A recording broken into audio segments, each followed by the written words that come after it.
Hola a todos, bienvenidos a un tema más de nuestra serie de estudio de Apocalipsis capítulo 13. La última vez estuvimos analizando acerca de la profecía de 1290 años, que se encuentra en Daniel capítulo 12, versículo 11. Y vimos que esta profecía nos habla de los eventos que condujeron al papado a adquirir el poder religioso y el poder civil, y que permitió la formación de la bestia, y que esta profecía me habla de un periodo desde el que comienza este poder o los eventos que permiten que este poder le sea otorgado al Papa hasta el momento en que este poder le es quitado.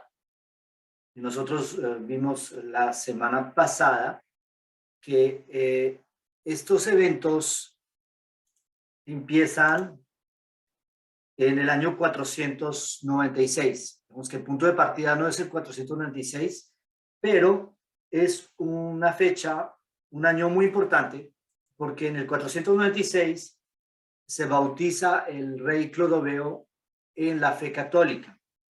Y a partir de allí hay una alianza particular que se hace entre el rey Clodoveo y el obispo de Roma. Atención, todavía no hablamos de papa.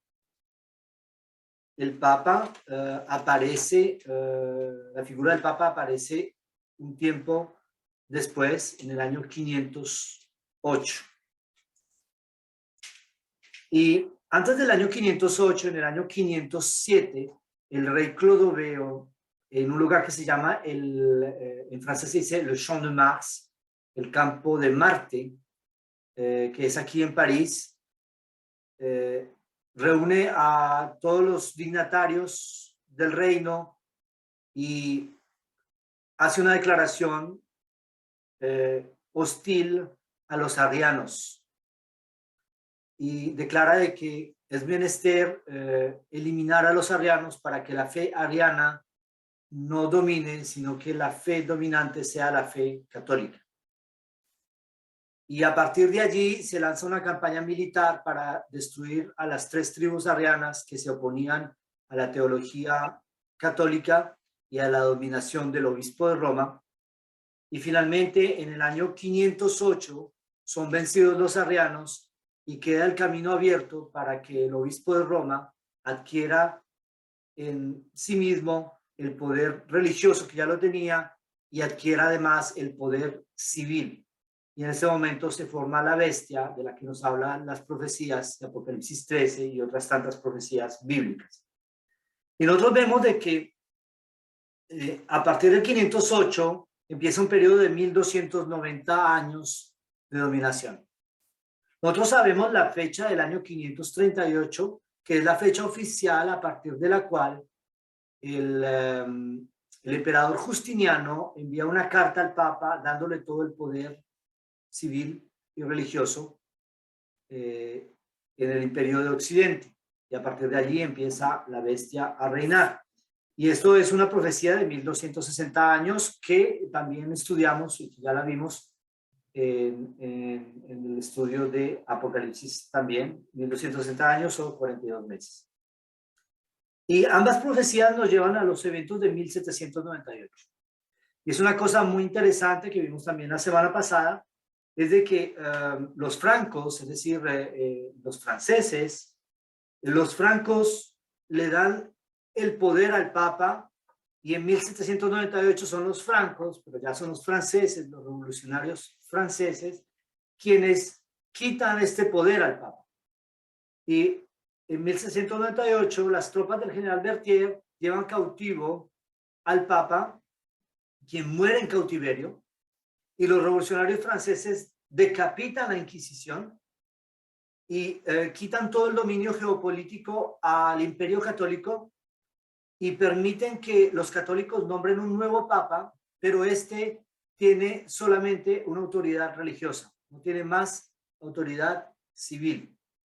Y a partir de allí se rompe la existencia de esta bestia. Lo que nos dice las profecías que hemos estudiado en Apocalipsis 17, vimos una profecía que nos dice que en un momento era, es decir, el periodo de 1260 años, Después Noé es un periodo en el que Noé, porque recibe una herida mortal, como lo dice Apocalipsis 13, en 1798, al perder ese dominio geopolítico. Y dice la profecía de Apocalipsis 17 que después de que Noé está para subir del abismo e ir a condenación. Es decir, subir del abismo es recuperar el poder que había perdido. Estos son los eventos relativos al tema central de esta serie, que es el tema de la ley dominical. Es un momento en que este poder recupera ese dominio. También habíamos visto en otros temas, en otras sesiones, que el poder que le devuelve el dominio geopolítico al papado, que le va a devolver el dominio político al papado, es los Estados Unidos. Y hablamos también de los dos cuernos, el cuerno republicano, el cuerno protestante, que finalmente se unen para dictar una ley que impone por medios civiles una obligación religiosa. El principio de laicidad, que es tan apreciado en Francia, es roto allí. Y a raíz de esto, cuando se dé la ley dominical, los Estados Unidos le van a infundir aliento a una imagen de la bestia y que va a obligar a todos a que la adoren. Estos son los eventos que hemos estado estudiando. Entonces, cuando hablamos de la ley dominical es un evento que genera mucho temor en muchos adventistas, porque a nosotros se nos ha enseñado muchas veces acerca de la ley dominical y se nos ha enseñado que durante ese tiempo vamos a ser perseguidos y lo seremos. Pero también se ha enseñado clásicamente, de una manera bastante global en el adventismo, que durante la ley dominical, el periodo de la ley dominical, los adventistas tienen que esconderse o ir al campo. Esta mañana estuvimos, el hermano Norberto tuvo un tema acerca de huir al campo y hace parte de la temática, pero el objetivo de ir al campo no es con el objetivo de esconderse. Dios no va a levantar testigos para esconderlos. Jesús dijo, no se enciende una luz y se pone debajo del almud, sino que se pone en alto para que alumbre a todos. De la misma manera, Dios necesita que sus testigos sean visibles y que estén dispuestos y entrenados a dar razones de su fe y a expresar y a transmitir el mensaje, el último mensaje de misericordia de Dios para el mundo. Ese mensaje nosotros habíamos estudiado ya en varias ocasiones, que es el mensaje del cuarto ángel, Apocalipsis 18. Entonces, cuando se habla de la ley dominical, hay muchas personas que tienen temor. Temor de ser torturado, temor de morir, temor de muchas cosas, de las plagas, de muchas cosas. Y vamos a atacar en este tema, en esta sección de estudio, vamos a hablar acerca de esos temores y vamos a ver qué dice el Espíritu de Profecía y qué explica la Biblia acerca de esto. Hablando del decreto de muerte de la ley dominical, hago una declaración clara hoy, es que los santos no perderán sus vidas. Nosotros hemos hecho la corrección en nuestra comprensión de las gráficas, colocando a los mártires después de la ley dominical. No. Los mártires no están después de la ley dominical, los mártires están ubicados antes de la ley dominical. ¿Por qué razón Dios permite que sus hijos fieles vayan al martirio? Eso es algo que tenemos que entender en este tema. Apocalipsis 13, versículos 14 al 15 nos dice lo siguiente: y engañará a los moradores de la tierra con las señales que se le ha permitido hacer en presencia de la bestia, mandando a los moradores de la tierra que le hagan imagen a la bestia que tiene la herida de espada y vivió. Y se le permitió infundir aliento a la imagen de la bestia para que la imagen hablase e hiciese matar a todo el que no la adorase. Nosotros tenemos esta comprensión y cuando este texto dice que hacen matar a todo el que no la adore, se refiere a que va a haber un decreto que va a condenar a muerte a todos los que no adoren a la bestia. Ahora, tenemos que diferenciar, una cosa es el decreto y otra cosa es la acción. ¿Es que el decreto va a ser dado? Sí. ¿Es que van a poder ejecutarlo? Vamos a ver qué dice Dios acerca de este tema. También tenemos el texto de Daniel capítulo 12, versículo 1. Y dice, en aquel tiempo se levantará Miguel, el gran príncipe que está de parte de los hijos de tu pueblo, y será tiempo de angustia cual nunca fue desde que hubo gente hasta entonces. Pero en aquel tiempo será librado tu pueblo, todos los que se hallen escritos en el libro. En este texto tenemos la clave que nos hace decir bíblicamente que los santos no perderán sus vidas.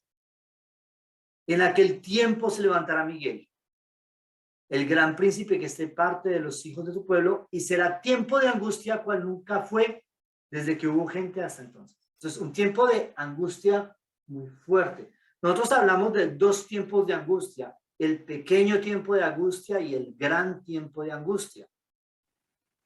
Y decimos que el pequeño tiempo de angustia es desde la ley dominical hasta la pena de muerte.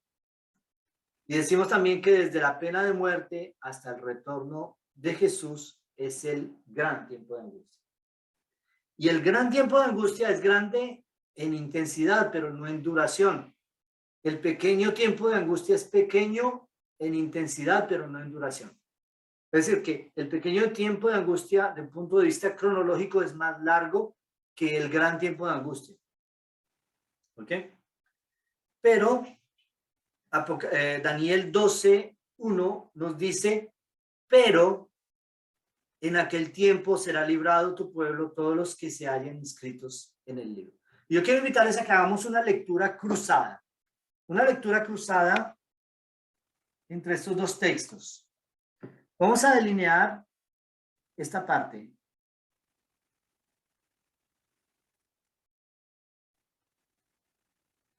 ¿Ok?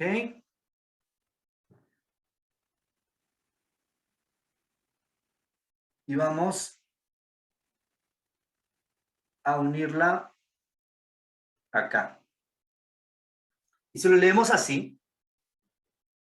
Y engañará a los moradores de la tierra con las señales que se le ha permitido hacer en presencia de la bestia, mandando a los moradores de la tierra que le hagan imagen a la bestia que tiene la herida de espada y vivió. Y se le permitió infundir aliento a la imagen de la bestia para que la imagen hablase e hiciese matar a todo el que no la adorase. Pero en aquel tiempo será libertado tu pueblo, todos los que se hallen inscritos en el libro. Porque si lo leemos así, estos dos textos, ¿qué entendemos entonces? Yo quisiera escuchar sus comentarios. ¿Es que Dios nos va a abandonar a la muerte? No. Exacto, no. ¿Debemos tener temor de morir en ese tiempo? No. No. ¿Sí, Norberto? Yo creo que no vamos a tener el tiempo de pensar en eso. Yo no lo sé, pero si hay una cosa de la que debemos tener temor en ese momento, no es de morir, sino de qué. ¿De no estar escritos en el libro? Exactamente. Exacto. Eso es lo más importante. Yo quiero recordarles una experiencia de los discípulos cuando Jesús los mandó a que predicasen y les dio poder para que echaran fuera demonios y que sanaran a los enfermos. Y ellos regresaron muy alegres y dijeron, maestro, aún los demonios se nos sujetan y son sanados. Y Jesús les dice, no os alegréis de que los demonios os sujeten, más alegraos que vuestros nombres estén escritos en el libro de la vida. Por eso se dice que el gran tiempo de angustia de Jacob tiene dos componentes. Un componente mayor y un componente menor. Nosotros ya habíamos estudiado esto en algunas ocasiones. A Jacob había huido de su hermano porque le había engañado para quitarle la primogenitura. Su hermano había prometido matarlo. Y ahora, después de mucho tiempo de exilio, él huye de Labán, lleva a sus esposas, a sus hijos, a sus ganados, todas sus posesiones y las personas que estaban con él, y los lleva de retorno según el mandato de Dios, y tenía que encontrarse con su hermano. La pregunta es, ¿tenía Jacob temor de que su hermano lo matara? Y la respuesta es sí, tenía temor.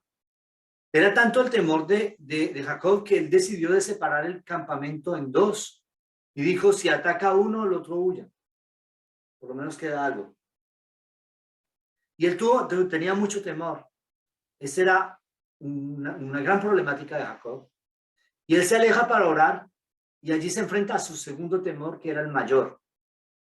El segundo temor era de que su pecado al engañar a su hermano lo hubiera separado definitivamente de Dios, de que su pecado no fuera perdonado. Y allí tenemos las escenas maravillosas de ese encuentro de Jacob con el ángel. Y al inicio él piensa que era un guerrero de parte de Esaú, pero después se da cuenta que es un ángel y le dice, no te dejaré hasta que no me bendigas. No te dejaré hasta que sea perdonado. Y el ángel le pregunta, ¿cómo te llamas? Y él dice, Jacob. Jacob significa usurpador, engañador, tramposo. Y el ángel le dice, ya no se llamará más tu nombre Jacob, sino que será tu nombre Israel. Israel está compuesta de las raíces hebreas siguientes. Ish, que significa hombre, Rav, que significa combate o lucha, y El, que significa Dios. El hombre que combate con Dios. Ya no era más Jacob, el que combatía solo, engañando. Ahora era un guerrero digno que combate con Dios, con el poder de Dios. Entonces tiene esa transformación. En otras palabras, su nombre está escrito en el libro de la vida. Y ese es el gran combate de Jacob en ese momento de angustia. Por eso se dice que el gran tiempo de angustia es el tiempo de angustia de Jacob. La Biblia no lo dice. Y tenemos que entender qué significa esto. Pero la promesa es maravillosa porque Daniel 12:1 nos dice que será liberado tu pueblo, los que se hallen escritos en el libro. Es por eso que la preparación es hoy.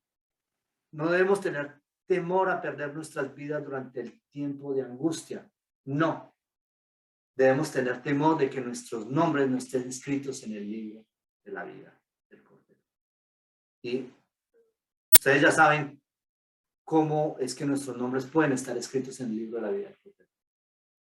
Y los que no lo saben, yo les invito a que vean los videos que hemos publicado en YouTube. Hicimos una semana de oración hacia una patria mejor. La semana de oración hacia una patria mejor. Explica bien la preparación que tenemos que hacer para que nuestros nombres estén escritos en el libro de la vida del Cordero. Es que este punto quedó claro ahí. Muy bien. Ahora, veamos lo que dice el Espíritu de Profecía y tenemos algunos textos, tenemos los primeros escritos, tenemos el conflicto de los siglos, algunos textos diversos y vamos a leerlos. Vamos a ver lo que dice Dios a través de la pluma inspirada acerca de este tema. Dice, Dios no consentirá que los malvados, Dios no consentiría que los malvados exterminasen a quienes esperaban la traslación y no se sometían al decreto de la bestia ni recibían su marca. Vi que si a los malvados se les permitiese exterminar a los santos, Satanás se alegraría con sus malignas huestes y todos cuantos odiaban a Dios. Y qué triunfo fuera para su majestad satánica ejercer en la lucha final potestad sobre los que durante largo tiempo habían esperado contemplar a quien tanto amaban. Los que se burlaron de la idea de la ascensión de los santos presenciarán la solicitud de Dios por su pueblo y contemplarán su gloriosa liberación. Durante la época oscura, durante el periodo de 1260 años en que dominó la supremacía papal, en que hubo una Inquisición, en que se quemaron vivos muchas personas por dar testimonio de la verdad. E inclusive antes de ese periodo oscuro, a partir de el inicio de la iglesia, durante el primer siglo, muchos cristianos sellaron su testimonio con su propia sangre. Ellos fueron mártires. Dios permitió que ellos murieran. ¿Por qué? Porque su muerte habría dado testimonio, daba testimonio acerca de su fe. Hay un comentario que está en el libro Los Mártires de Fox, que dice que la sangre de los mártires era como semilla. Donde moría un cristiano, miles se convertían, viendo el testimonio en el momento de la muerte. Entonces, la muerte de los mártires en esa entonces tenía, o en esa época tenía un sentido, tenía un objetivo, el objetivo de transmitir un mensaje. Solamente que en el tiempo final, cuando se dé el decreto de muerte, ya no va a haber esto. ¿Por qué? Porque en la fase del tiempo de angustia de Jacob es cuando Miguel se levanta. Y cuando Miguel se levanta, ¿qué sucede? ¿Quién me dice? ¿Qué sucede cuando Miguel se levanta? Que ya no hay intercesor. Exactamente, no hay intercesor. Cuando Miguel se levanta, el caso de todos ya está sellado. El que es justo, sea justo todavía. El que es santo, santifíquese todavía. Y el que es inmundo, sea inmundo todavía. Ya no hay nada que hacer. Ya el caso de todos está sellado. Entonces, ¿de qué sirve que la sangre de los mártires se derrame? No sirve de nada. Dios no lo permitirá. La pluma inspirada nos dice claramente de que no habrá tal cosa. El decreto de muerte no traerá la muerte de los santos. Ellos van a intentar matarles, pero hay varios testimonios que vamos a leer y estudiar en esta sección que nos van a permitir comprender mejor de que realmente Dios no lo permitirá. Mira lo que dice el libro El conflicto de los siglos, dice: el pueblo de Dios no quedará libre de padecimientos. Esto es importante entender. Es decir, que vamos a padecer, sí. Vamos a sufrir, sí. Yo no digo que no. Pero aunque perseguido y acongojado, y aunque sufra privaciones y falta de alimento, no será abandonado para perecer. ¿Se dan cuenta? Mismo aquellos que serán arrojados en prisiones oscuras para que mueran allí de hambre y de sed, Dios no permitirá que mueran de hambre y de sed. No serán abandonados para perecer. Continúa otro texto, dice: si la sangre de los fieles siervos de Cristo fuese entonces derramada, no sería ya como la sangre de los mártires, semilla destinada a dar una cosecha para Dios. No sé si hasta ahí está claro.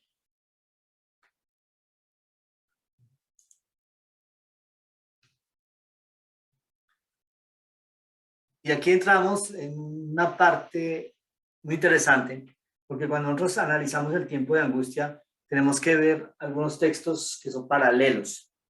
Y miren lo que dice la historia de profetas y reyes, página 444. Dice lo siguiente, dice: el decreto que se promulga finalmente contra el pueblo remanente de Dios será muy semejante al que promulgó Asuero contra los judíos. ¿Quiénes conocen la historia de Esther, el libro de Esther? Bueno, los que ven este tema en internet y si no saben de qué se trata, yo les invito a tomar sus Biblias y a leer el libro de Esther. ¿Ok?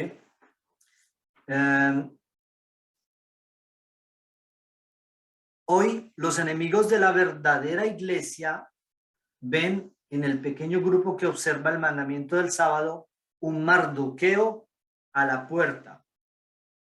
La reverencia que el pueblo de Dios manifiesta hacia su ley es una represión constante para aquellos que han desechado el temor del Señor y pisotean su sábado.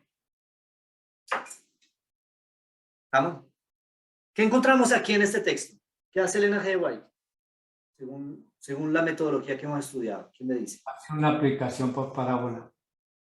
Exactamente, hace una aplicación por parábola. Ella toma la historia de Esther, del libro de Esther, y la pone en paralelo con los eventos finales que son citados en Apocalipsis capítulo 13. ¿Y qué dice? Que Mardoqueo, ¿qué es entonces en esa historia?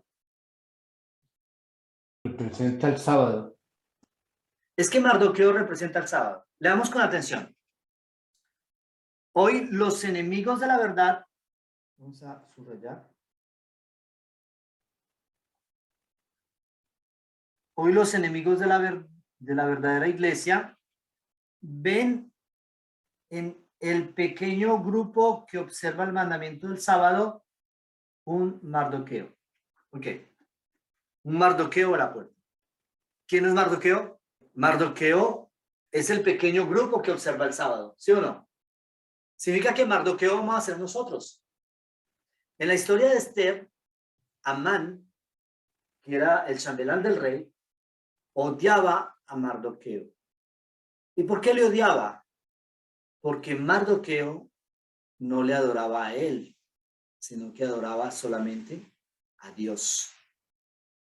Entonces, tenemos que entender este natural y hacer la proyección en el espiritual. El espiritual son los eventos de Apocalipsis 13, lo que nos espera. Entonces ellos ven en este pequeño grupo que observa el mandamiento del sábado, un Mardoqueo a la puerta. La reverencia que el pueblo de Dios manifiesta hacia su ley es una reprensión constante para aquellos que han desechado el temor del Señor y pisotean su sábado. Ya lo hemos dicho que el asunto de la ley dominical, nosotros lo llamamos ley dominical, que es la marca de la bestia, porque es un asunto entre el sábado y el domingo. El sábado es el día de adoración decretado, instituido por Dios. El domingo es la falsificación impuesta por el hombre. Entonces es un asunto de a quién vamos a ser fieles.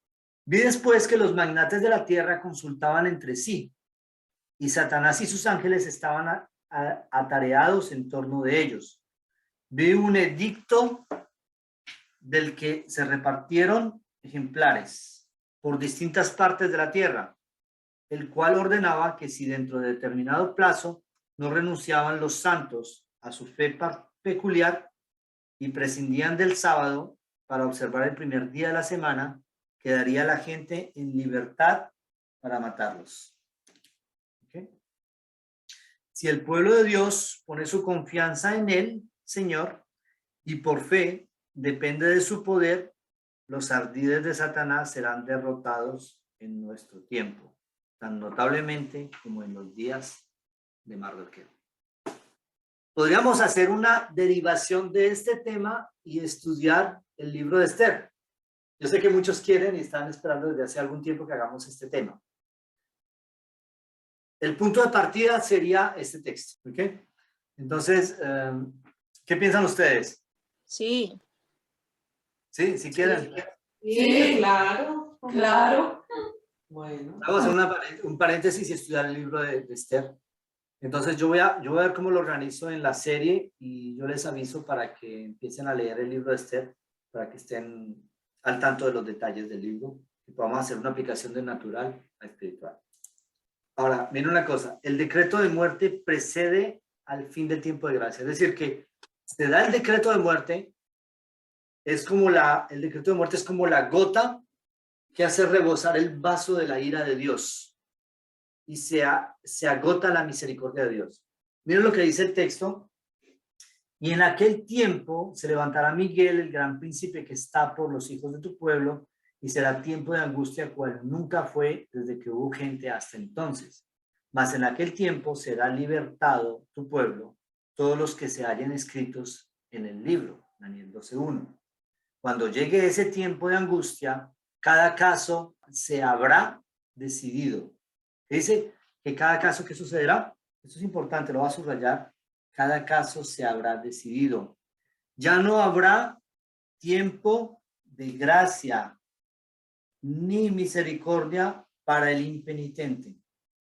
El sello de Dios vivo, el sello de Dios vivo estará sobre su pueblo. Y nosotros entendemos cuál es el sello del Dios vivo. Ustedes saben cuál es el sello del Dios vivo, es el sábado. Porque en la Biblia dice que el sábado es una señal entre Dios y su pueblo. Es una señal distintiva de aquellos que le son fieles para diferenciarlos de aquellos que no lo son. Continúa diciendo, este pequeño remanente, incapaz de defenderse en el mortífero conflicto con las potestades de la tierra mandadas por la hueste del dragón, hace de Dios su defensa. Ha sido promulgado por la más alta autoridad terrestre el decreto de que adoren a la bestia y reciban su marca bajo pena de persecución y muerte. Dios ayuda entonces a su pueblo, porque ¿qué podría hacer sin su ayuda en un conflicto tan terrible? Y yo quiero hablar con respecto a este texto de la importancia de desarrollar la fe hoy. Hoy en día, cuando nosotros tenemos un problema, qué sé yo, perdí mi trabajo, qué sé yo, tuve un problema de estudio, qué sé yo, quiero hacer estudios y todavía no me aceptan en la universidad, ¿qué voy a hacer? Y nos angustiamos y lloramos y estamos tristes y todo eso. Y la pregunta es, ¿y dónde está la fe? Las pequeñas pruebas que nosotros tenemos hoy son una escuela de fe. Nosotros tenemos que aprender a levantar el rostro y decir, bendito sea el nombre del Señor, Dios proveerá. Las pequeñas pruebas de esta vida son una bendición. ¿Quién de ustedes le da gracias a Dios por los problemas? ¿Quién le da gracias a Dios porque está enfermo? ¿Quién le da gracias a Dios porque tiene problemas económicos? ¿Quién le da gracias a Dios porque tiene problemas de cualquier clase? ¿Somos pocos o son pocos? Y es una prueba, es una lección en la escuela de la fe. ¿Qué dijo Job? Dios dio, Dios quitó, bendito sea el nombre del Señor. Las pequeñas pruebas de esta vida son una preparación para ese tiempo de angustia. Muchas veces, muchas personas dicen, yo me tengo que preparar para el tiempo de angustia, entonces tengo que aprenderme las profecías de memoria. Me voy a preparar para el tiempo de angustia, entonces voy a leer todos los libros del Espíritu de Profecía. Me voy a preparar para el tiempo de angustia, voy a hacer una lectura, voy a aprender de memoria la Biblia. Todas esas cosas son importantes. Todas esas cosas pueden ayudar. Pero si esas cosas no nos ayudan a crecer en la fe, se van a hacer inútiles cuando llegue la prueba final. Si las profecías no me ayudan a confiar en Dios, no me ayudan a desarrollar la fe, estoy perdiendo mi tiempo. Si yo no veo en la ley de Dios el amor de Dios, si yo no veo en la ley de Dios la prueba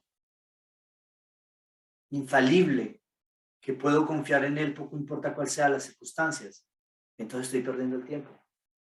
Si yo no veo en el sacrificio de Cristo la mayor manifestación del amor de Dios y la seguridad de que pase lo que pase, Él no nos va a abandonar en el momento de la prueba, entonces estamos perdiendo el tiempo. Si las profecías nos dan temor, si el estudio de estas cosas son motivo de angustia, y nos decimos, ¿qué va a pasar? ¿Qué voy a hacer cuando llegue esa prueba? Estamos perdiendo el tiempo. No hemos entendido nada. Volvamos a empezar.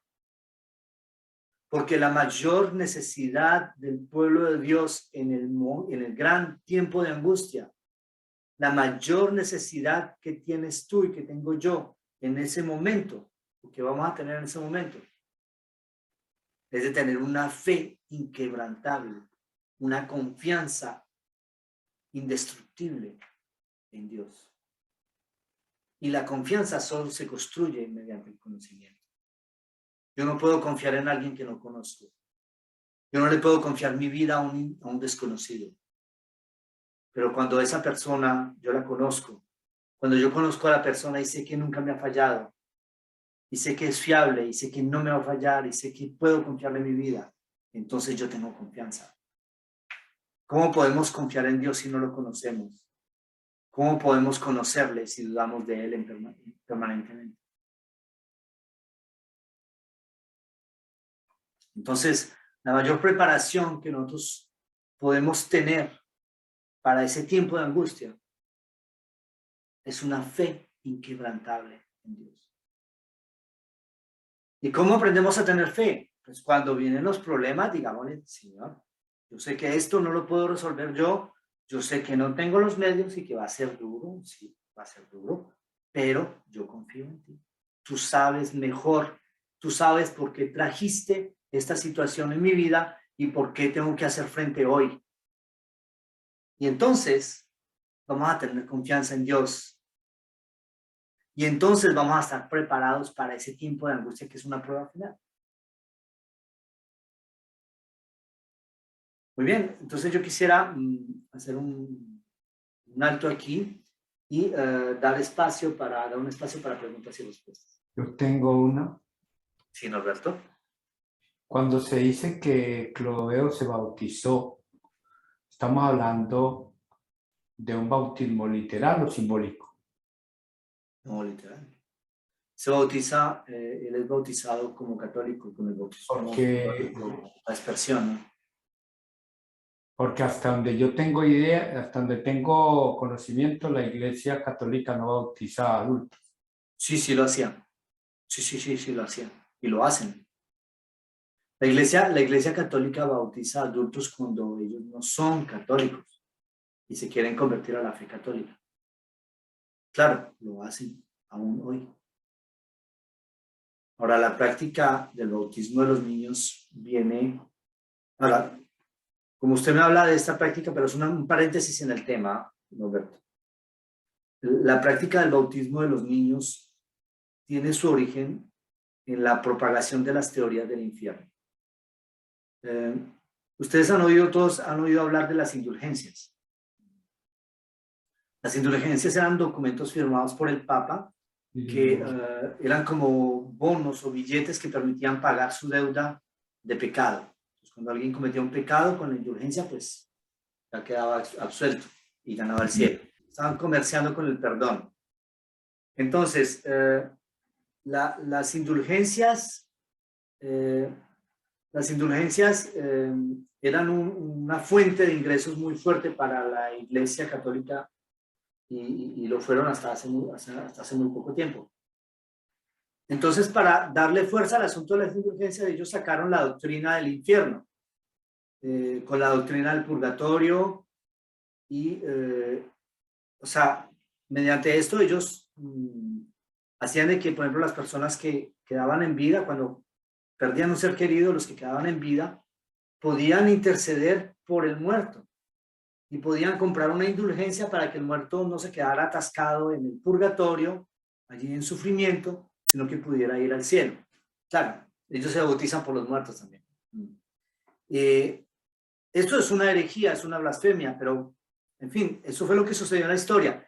Y entonces, a raíz de esto, ellos empezaron a decir que, pues, si un niño no estaba bautizado, si un bebé no estaba bautizado, o un niño no estaba bautizado, pues se iba directo al infierno. ¿Okay? Entonces, a raíz de esto, las personas, pues, angustiadas por esa doctrina tan horrible, empezaron a pedir que se bautizaran los niños recién nacidos. Porque, no sé si ustedes lo saben, pero la estadística de mortalidad infantil en esa época era extremadamente elevada. Realmente la mayoría de los niños que nacían se morían, solamente unos pocos llegaban a la edad adulta. Entonces la esperanza de vida era muy, muy débil.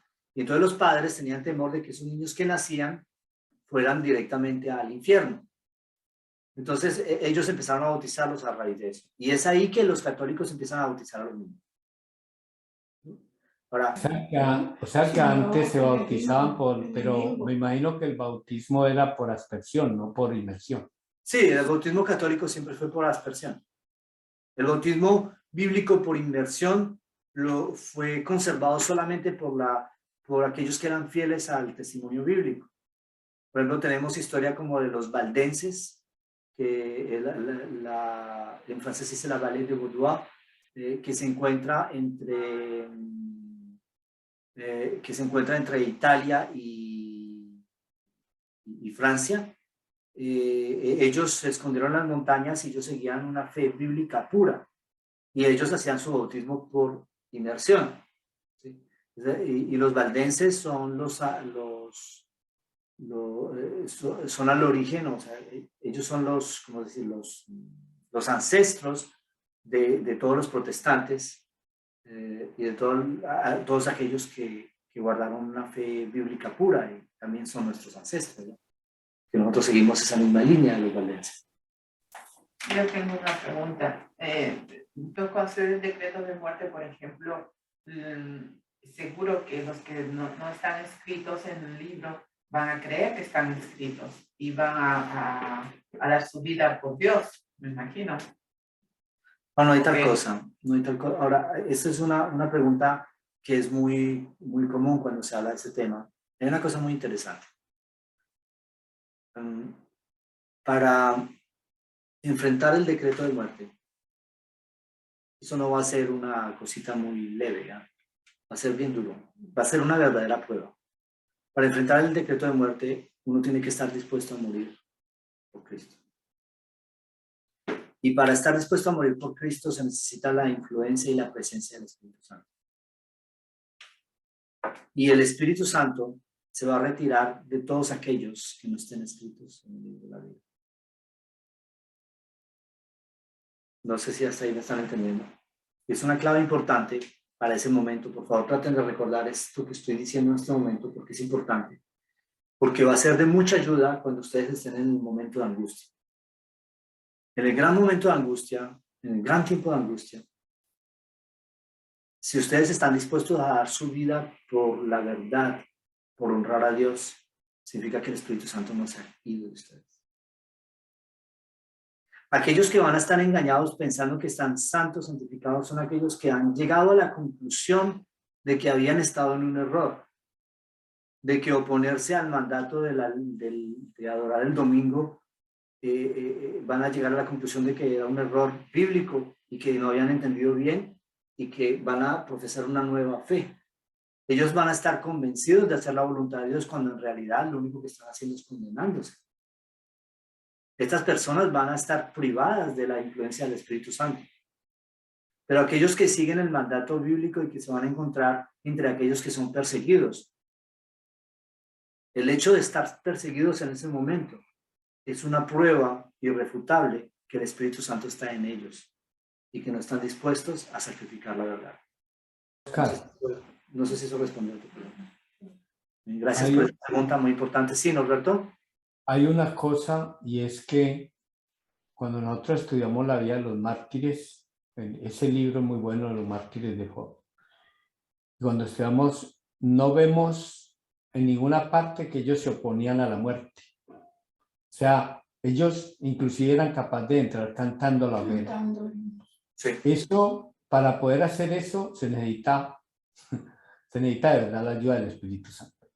Para entrar cantando, saber que lo van a meter a uno en las llamas y entrar cantando, no se va a hacer humanamente, no lo podemos hacer. Si a veces nos quemamos un dedito y ya estamos, que nos morimos, estamos quejándonos, ¿cómo era saber que nos van a meter a la llama? O como cuando los 3 hebreos se iban a ser metidos al horno, que lo pusieron a arder 7 veces más. Ellos tenían allí al Espíritu Santo, tenían a Cristo que los estaba ayudando. Entonces, para eso se necesita, de verdad que se necesita, no humanamente, todo lo que pasó con los apóstoles, con Pedro mismo, que cuando lo iban a crucificar dijo, no me crucifiquen como mi maestro, crucifíquenme boca abajo, o sea, con la cabeza hacia abajo. Para hacer todo lo que hicieron los apóstoles necesita la ayuda del Espíritu Santo. Es imposible hacer algo así si no tenemos al Espíritu Santo con nosotros. Exacto. Entonces, eso cuando llegue la prueba final, si no tenemos el Espíritu Santo, no estaremos perseguidos. Estaremos unidos a las multitudes que van a perseguir a los santos. Cuando yo dije que ni siquiera vamos a pensar en eso, estaba haciendo énfasis a eso, de que los discípulos ni siquiera, yo creo que ellos ni siquiera pensaban, porque Si en una ciudad los salían a matarlos, se iban a otra.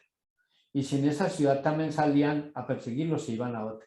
Y por toda parte estaban predicando y no pensaban ni siquiera en la muerte. El mismo Santiago, cuando Herodes lo decapitó, y